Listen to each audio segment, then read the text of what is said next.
jangan menuhankan kemampuan kita dalam usaha yang kita lakukan itu.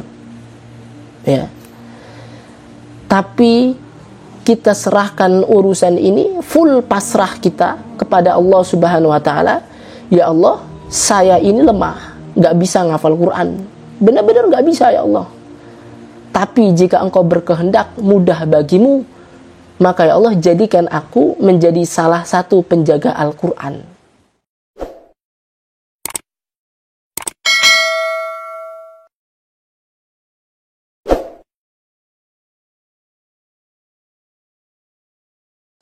Yang kedua, yang menyebabkan kita kadang-kadang insecure, merasa tidak pantas dengan Al-Quran itu, karena kita merasa lemah.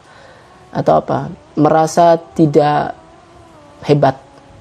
Atau merasa bodoh lah gitu ya, bahasa kasarnya. Wah, saya mah hafalannya lemah. Wah, saya mah IQ-nya rendah. Saya mah kemampuan menghafalnya rendah. Kira-kira pantas nggak ya saya ngapal Quran? Kan gitu kan biasanya. Kita ngerasa lemah dengan diri sendiri. Maka kalau ada orang bilang, wah saya mah kemampuan saya lemah, kira-kira pantas nggak ya ngapal Quran? Kalau kalimatnya seperti itu, saya jawab nggak pantas. Ya, karena setiap perjuangan menghafal Quran, yang perjuangan itu dikembalikan kepada kemampuan diri kita, maka ketahuilah kita pasti akan gagal. Ya, kenapa? Karena manusia itu memang lemah. Otak kita itu memang lemah. Tidak ada yang bisa menjaga Al-Quran. Emang kita tuh siapa? Ngerasa bisa menghafal Quran itu siapa kita? Al-Quran itu bukan makhluk Allah. Al-Quran itu bukan makhluk. Al-Quran itu sifatnya Allah Subhanahu wa taala. Ya. Sedangkan kita itu manusia, ciptaan Allah yang fana, yang hancur. Maka siapa kita ngerasa bisa menjaga Al-Quran? Nggak bisa. Ya, nggak bisa. Makanya yang harus kita lakukan itu bukan merasa tidak bisa karena kita lemah, karena memang kita lemah. Ya. Jadi yang membuat kita insecure itu karena kita mengembalikan perjuangan ini kepada usaha kita sendiri. Maka saya katakan, siapa saja yang mengembalikan perjuangan ini kepada usahanya sendiri pasti akan gagal. Karena yang jaga Al-Quran itu bukan manusia, bukan otak kita, bukan kepintaran kita, bukan kemampuan kita. Yang menjaga Al-Quran itu Allah Subhanahu wa taala. Surah Al-Hijr ayat berapa? Ayat 9. Inna nahnu nazzalna dzikra wa inna lahu lahafizun. Kata Allah, sesungguhnya kami yang akan menjaga Al-Quran itu, az-zikr. Ya, Allah gunakan kata az-zikr di sini karena makna Al-Quran salah satunya kan sebagai zikir yang diulang-ulang, yang dihafal. Kami yang menjaga Al-Quran ini, kami yang menurunkan Al-Quran ini, dan kami yang pasti akan menjaganya. Jadi bukan manusia, bukan kita. Maka jangan sok-sokan, jangan sombong rasa bisa menghafalkan Al-Quran. Jangankan kita, ada ayat yang turun yang khitabnya itu kepada Nabi. Surah Al-Isra ayat 86, kalau mau dicek nanti. Apa kalimatnya? Kalimatnya kalau kita dengar itu menampar kita banget. Wala in syi'na lanadhhabanna billadzi auhayna ilaika tsumma la tajidu laka bihi alaina wakila. Pernah enggak kita baca ayat ini? Kata Allah, seandainya kami mau, seandainya kami berkehendak, wala in syi'na lanadhhabanna billadzi auhayna ilaik, maka pasti akan kami lenyapkan, akan kami hilangkan apa yang sudah kami wahyukan kepadamu wahai Muhammad. Dan setelah itu engkau tidak akan pernah mendapatkan pelindung. Coba, kalimat ini kepada Nabi loh. Jadi seolah-olah kalimat gini, wahai Nabi, kalau kami mau, itu hafalan yang sudah diwahyukan, itu Al-Quran, itu bisa hilang. Mudah bagi Allah Subhanahu wa ta'ala. Karena memang yang menjaga itu Allah, bukan manusia. Sama kepada kita juga. Seandainya Allah mau, maka Allah ambil itu, lanadhabanna, Allah hilangkan Al-Quran yang sudah kita hafal. Hari ini bisa, dalam sekejap bisa. Ya, karena memang yang menjaga Al-Quran itu hanyalah Allah Subhanahu wa ta'ala. Maka kalau kita mengembalikan pada kekuatan diri kita sendiri, ketahuilah kita lemah dan kita memang tidak akan sanggup. Tapi ada kekuatan dahsyat yang seandainya kita berkehendak tapi dia tidak berkehendak, maka pasti tidak terjadi. Maksudnya kekuatan Allah Subhanahu wa taala.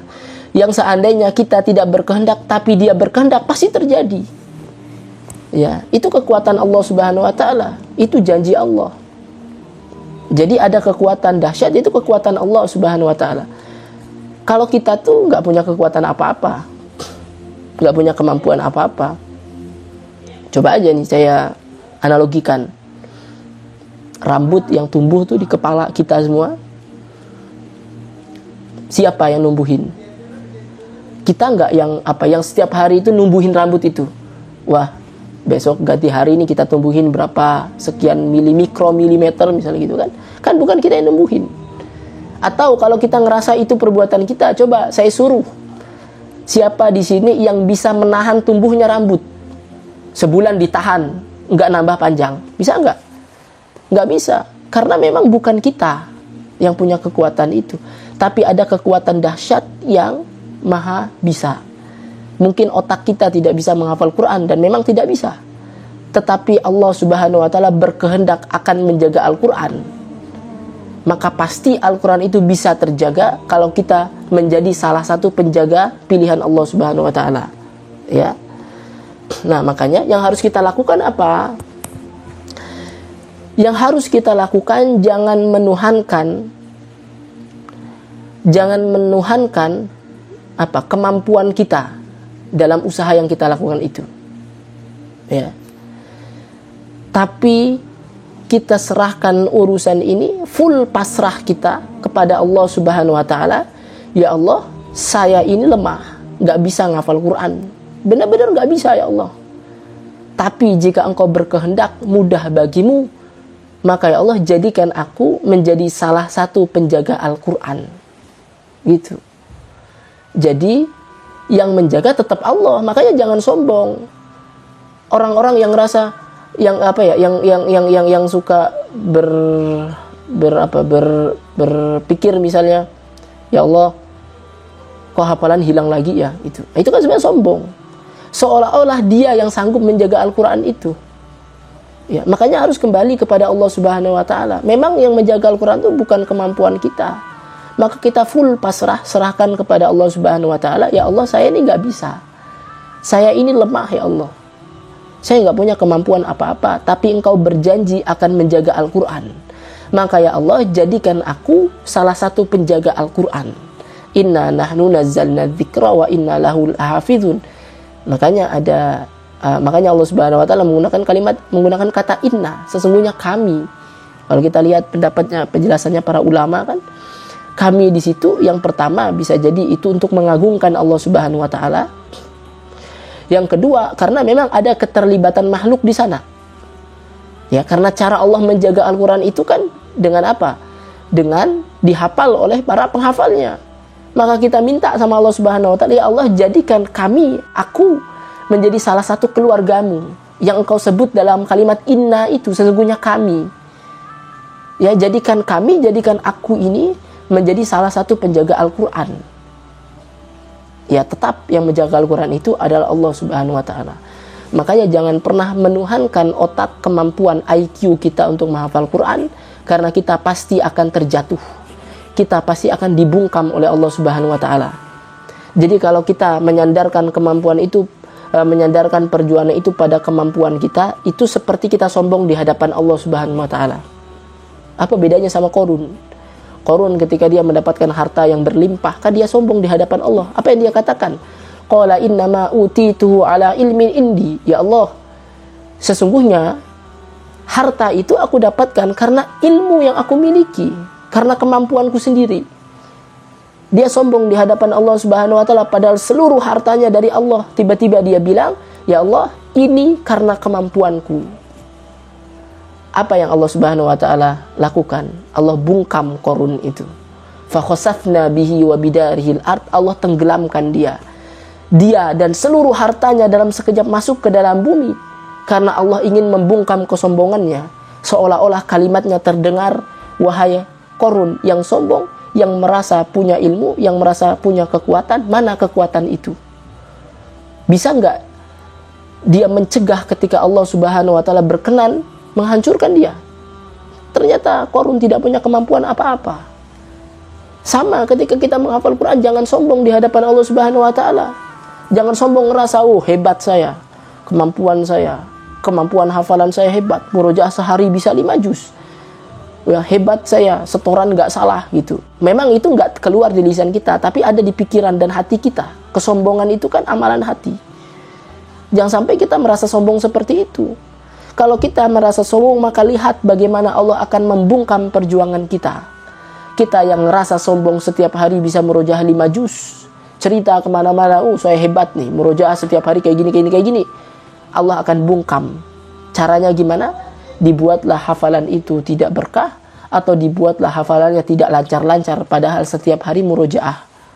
Jangan-jangan ada nih yang di sini setiap hari murojaah tapi hafalan nggak lancar-lancar. Mungkin belum menyerahkan seutuhnya perjuangan ini kepada Allah, masih menuhankan kemampuan diri sendiri. Jadi Allah pengen bilang, mana orang yang ngaku sok hebat, ngerasa hebat bisa murojaah berjuz-juz setiap hari, ngerasa hebat bisa menghafal tidak salah huruf-hurufnya, mana buktinya nggak lancar-lancar, ya? Karena kan tetap lancar, selesai, itu kan dari Allah Subhanahu wa taala. Kalau Allah belum berkehendak, bisa jadi karena kesombongan kita, ya Allah Subhanahu wa taala tidak akan membuat kita hafal itu. Ya, tetap semuanya dari Allah Subhanahu wa taala. Nah, poin yang kedua itu kita merasa lemah. Ya, merasa lemah sehingga kita ngerasa tidak pantas, padahal sudah benar. Kalau kita ngerasa lemah, kemudian kalau kita merasa lemah itu sudah benar. Memang kita harus merasa lemah di hadapan Allah Subhanahu wa taala. Sebab Al-Qur'an itu janji dijaga sama Allah, bukan dijaga sama kita. Ya. Benar sudah kita merasa lemah. Tinggal rasa lemah itu kita arahkan, ya Allah, karena saya lemah, maka saya kembalikan kepada Engkau yang Maha Kuat. Bukan ketika kita merasa lemah, ya Allah saya lemah, tidak pantas menghafal Quran. Nah, itu sombong. Karena kita ngerasa bahwa hafalan itu tergantung dengan kemampuan kita. Bukan. Mohon maaf, hafalan itu bukan tergantung dengan kemampuan kita, tapi tergantung dengan Allah Subhanahu wa taala berkehendak atau tidak. Ya, jadi jangan sombong di hadapan Allah. Ya Allah saya lemah, tidak mungkin menghafal Quran. Nah, itu sombong namanya. Harus kembalikan kepada Allah, ya Allah saya lemah, ada zat yang Maha Kuat, Engkau yang Maha Kuat, aku kembalikan perjuangan ini untukmu. Ya.